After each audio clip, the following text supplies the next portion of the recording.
Hi mga katsaring! Kakatapos na ang Valentine's Day, pag-usapan na natin ngayon ang kabaliwan after breakups. Enjoy this, watch this video!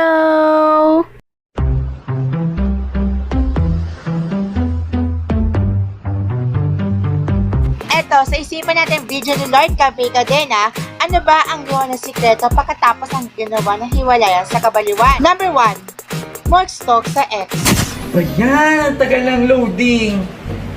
Shit, sino tong bago niyang nilalandi? May pa-post-post pa siyang panakit butas. 3 linggo pa lang kaming break, may 3 na agad siya. Ay, nako! Walang signal ah. Kakainis, initan lang ako, walang signal. Eh, nag-post na naman. Parinig na naman sa akin ka naman nasasaktan ako. Number 2, the crying diva.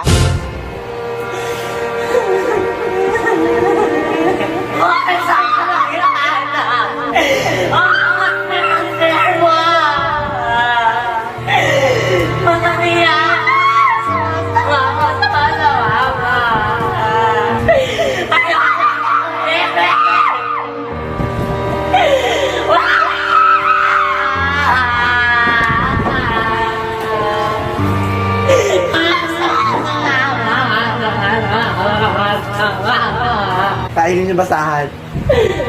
Number 3, ang hugotera ng taon. Walang ka-partner yung chinelas ko. Pero okay lang yan. Sanay naman siyang walang ka-partner eh. Parang ako lang.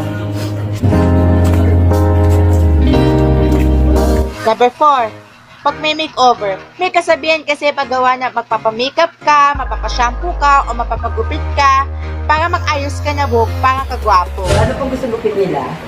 Sir, nakabastos ka. Nakadress ako, sir.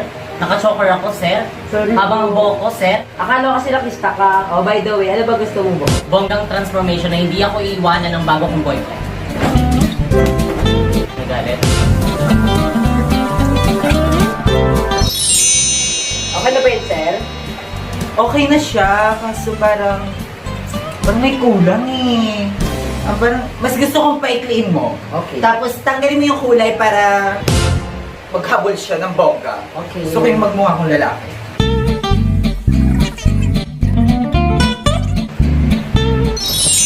Okay na ba yun, sir? Ang ganda! Pero gusto ko yung medyo tan. Medyo tan? Paitimin mo ako. Yung katulad kay Villagra.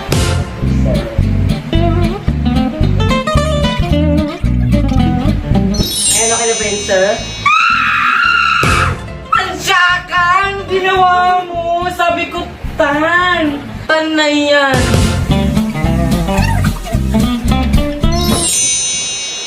O yan ma'am, okay na. Masaya ka na. Ay, ganda! Perfect! Katingin na hanap ng ganda. Ano ba yun? Ba't nyo lang binigay? Ganda nito. Sigurado akong wala na magkakagusto sa akin. Wala na rin mananakit. Tama yun. Number 5, magtanong ka sa iyong sarili. Kasi magtatanong ka kung pangit ba ako. Bakit kami pinagtagpo kung paghihiwalay lang din naman kami? Bakit hindi ba kontento ang tao sa isa lang? Bakit may mga taong ang pangit-pangit naman pero ang galing manloko? At bakit niya ako iniwan? Pangit ba ako? Pangit ba ako? Comment below kung pangit nga ako.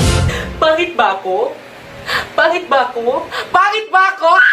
Oo! Maganda ka naman eh. May sarili-sarili tayong ganda. Okay lang yan. Number 6, maliligo.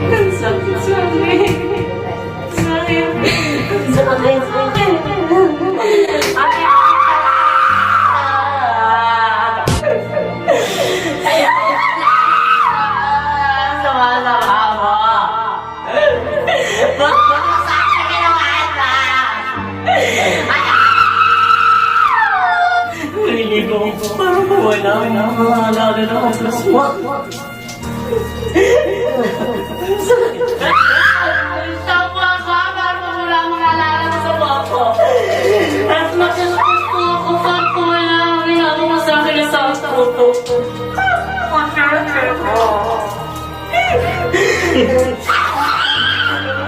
Ano man natin na siya? Magkisasasra siya ako. Magkisasasra siya ako. Parang wala mga alala yung pinagsasalwa na tayo. Wala na lang. Ako nang ginawa to.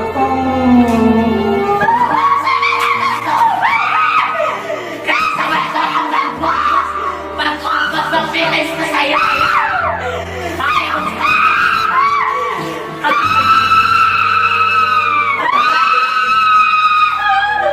Number 7, magbago ka ng ara kasi magagawin natin tungkol na paglasing ka, umiiyak ka. Pwede mo ba akong tulungan makamove on? Oo naman, okay lang. Ano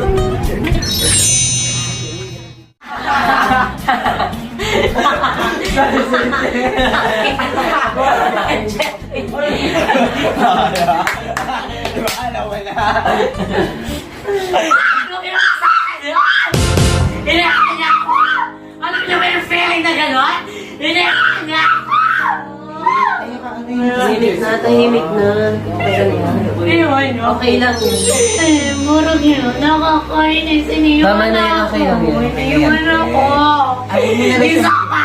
Itagay niyo yan! Itagay niyo yan! Okay, ubus na ka na. Ubus na ka na. Ubus na. Ayaw mo tumigil? Iwan natin to. Iniwan nila na ako lahat. Ako lang mag-isa.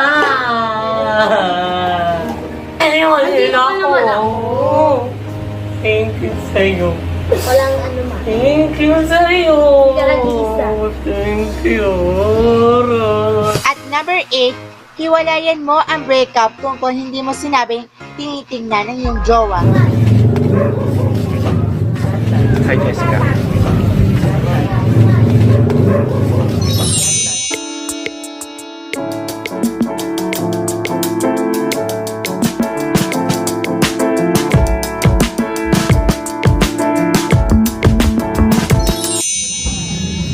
Naalala ko ang lahat. Hi, Jessica. Pwede pa ba tayo magbalikan? Tori, hindi talaga pwede. Sakit kasi ng ginawa mo. Sobrang sakit.